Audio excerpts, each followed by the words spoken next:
Eric and Eric here, Muskie Homebrew, and today we are doing something we've never done before. We're gonna try and shorten our homebrew day, which probably normally takes us 4 or 5 hours to do a batch of beer, start to finish. Well, that's a prep time and cleaning and everything it entails brewing. How long do you think it actually takes for us to brew? 3 hours probably. So probably 3 hours. 3 hours. We're gonna attempt today to shorten that to 1 hour. Thinking through the steps, it's literally impossible to do an hour boil and an hour mash. So we're gonna shorten our mash to 30 minutes. And we're gonna do a 15-minute boil. Yep. And that is starting from heating up the strike water to chilling the beer. I think we're gonna be more realistic. It's gonna be like an hour and a half. I think we're probably gonna overshoot the hour. We've tried to do as much prep work for now as much as we could. We've already got water put to the side for strike. Our grain temperature measured. We know how much water we need to add, what temperature we need to go to for each step. Basically, we're gonna set a timer.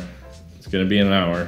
It's gonna count up, so that way we can see how long it actually took us. Okay. So we'll just start like a stopwatch. It'll count up, see where we end up, and hopefully we get close to an hour. This is gonna take a lot of keeping our cool, good communication, and doing everything in the right order at the right time. Sure. So we'll see. Let's get started with this brew day. So the grain bill for this 1 hour brew day, we're gonna try and go for a somewhat of a New England style IPA, just because it's not gonna be bitter. We don't have to worry about boiling for 60 minutes to obtain a bitterness and utilize those hops. So the grain bill is gonna be 6 pounds, 12 ounces of 2-row, half a pound of flaked oats, half a pound of flaked wheat, and 12 ounces of honey malt to give it some color. And then we got 1 1/4 ounce Citra, 15 minutes at the boil, the start of it. And then we have just Whirlpool, probably as we're cooling, another ounce of Citra. And then we got 2 dry hops at 1.5 and 1.5 once fermentation's complete. I'm not gonna measure this. We're just gonna guesstimate half. The bag is a pound, so we're gonna guesstimate half a pound. Now, so we're going to start a timer. As soon as you start pouring water in there, I'm gonna start that timer. Okay. And as soon as I start that timer, I'm gonna run over to the burner, and we're gonna start heating it up as fast as we can. Yep. Break. Let's go. On your mark. Get set. Go. We just added 3.5 gallons to our kettle, basically to heat up strike water. So we thought 3 gallons, but it didn't hit the thermometer, so 3 and a little bit more. Yeah. Otherwise, we'd be practically boiling the water, and it would just be reading probably about 170 degrees, which is the wrong thing to do. We are going to get it to 165 degrees, hopefully. As soon as it hits 165 degrees, we're throwing it into the mash tun, and we are mashing it to hit our target temperature of 152. Quickly stirring it, starting another timer for 30 minutes. 30 minutes. Okay, so our strike water is 165. That's what it's supposed to be at. Before we mash, we are at about 160 degrees. So any minute now, we're going to be throwing our strike water into our mash tun. We're in almost 14 minutes. Vigorously mashing. So we mashed in a minute. With a 15-minute boil and our 30-minute mash, that means we're gonna end up, without cooling, 1 hour if we spend no time doing anything else. It roughly took us 15 minutes. We did 15 minutes, yeah. It roughly took us 15 minutes to do the strike water and heat it up to 165. Yes. So, maybe we shorten our mash by a few minutes.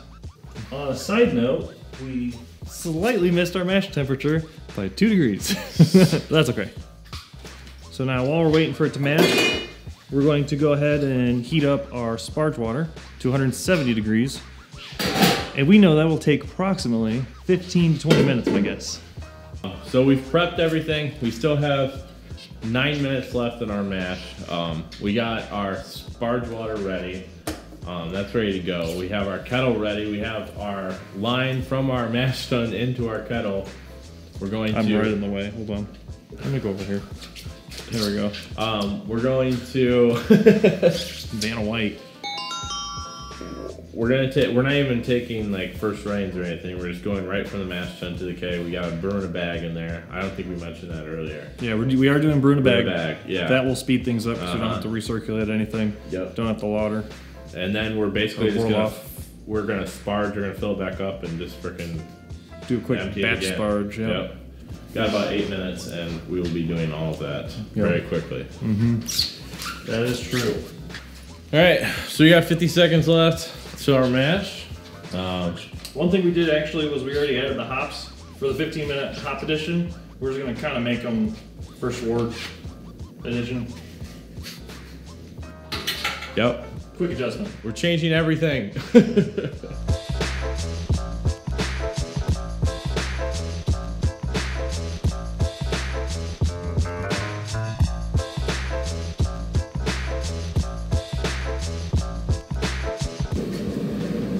So we're at about 49 minutes now. So we just sparged. Everything's in the kettle. Hops are already added. Just gotta wait for a boil. Wait for it to start boiling and then start another 15-minute timer. Yep. Mathematically, we won't make the hour. But we still could possibly make it the hour and a half. We can make it in an hour and a half, I'm sure, yeah. Yeah, but we'll see. We're gonna be close, really close. New challenge, 90-minute brew day. 90 minutes, not an hour. Okay, so we just reached a boil on the kettle, and we reached it at about 56 minutes into our brew day. Yeah. So we'll probably hit end of boil, what is that? 71 minutes. Hour 71. And 11 minutes. Yes. It's math, man. Hard. So at that point, we'll be done with the boil, and then we're just going to try and chill it as quickly as we can with our immersion chiller. We're actually going to wait almost to the last minute to put it in, so it actually helps chilling it also. All right, we have 35 seconds left in our timer. At the end of the timer, we're gonna put the chiller into the boil kettle and start chilling right away. Hopefully, we are at 72 minutes, so we're at an hour and 12 minutes right now. Hopefully, How much time? That gives us 18 minutes to chill it. 18 minutes to chill it. So I think we can hit that. We'll see how far we get in 18 minutes. We'll see what it takes. 8 seconds.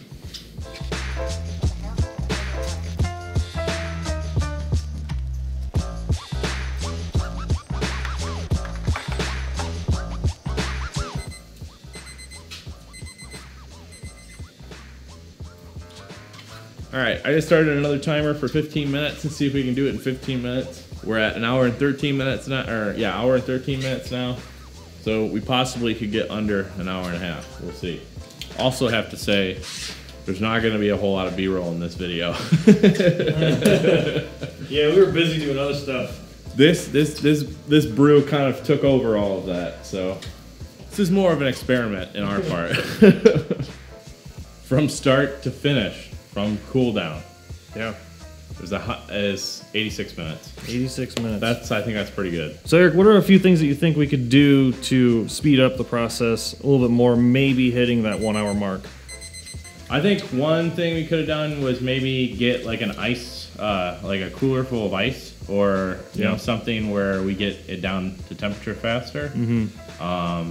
We also could have done it in one container, which we just talked about. Is not use a mash tun, just use the brew in the bag and the kettle. Just do everything in the same container. I mean, it's not going to keep the heat like the mash tun will, but I mean, if we're only doing a 30-minute mash anyways, the amount of heat loss is probably going to be minimal. Very minimal. I don't know what else we could have done really other than that to kind of speed up what we already did. I mean, I think we did a pretty decent job just doing it in an hour. We've never done a beer or a batch of beer this quickly. Now, we do have to say it was a 3-gallon batch. It's not 5-gallon. We may not have mentioned that at the beginning. Yeah, but I mean, that helped us do this a little bit quicker. Yeah. Less time transferring an extra 2 gallons and things like that. Cooling it. You could do a gallon batch a lot quicker than this. That would cut down like 10 minutes maybe. You wouldn't cool down. You cool down a lot faster, and you would boil a lot quicker. Like you get it up to boil a lot quicker. So the more beer you add, the longer it's gonna take. And actually, I got one even better for you. Okay. Something we could actually do. Continue with the 3-gallon batch. Put it in our smaller kettle. Use the big kettle as an ice bath, and do all the heating and do the whole brew day in the small 8-gallon kettle, 3-gallon batch. I'm sure there's probably 10 other ways we're gonna think of to do it faster. If you got any other ideas Yeah. based on this video, leave us a comment. Maybe we'll give it a try the next time. But I think we did pretty good. I think we did pretty good too. 86 minutes, 86 and a half minutes. We did an entire beer from heating to cooling. Yes. If you guys enjoyed this video, leave a comment below. Let us know if you have any other questions. Give us a thumbs up. Yep. And Or follow down. us. Make sure to subscribe. Yeah, whatever. Follow us on Instagram. We'll see you guys next time. Cheers. I got beer again. I already drank mine again. And you don't. I drink it. Cheers, guys.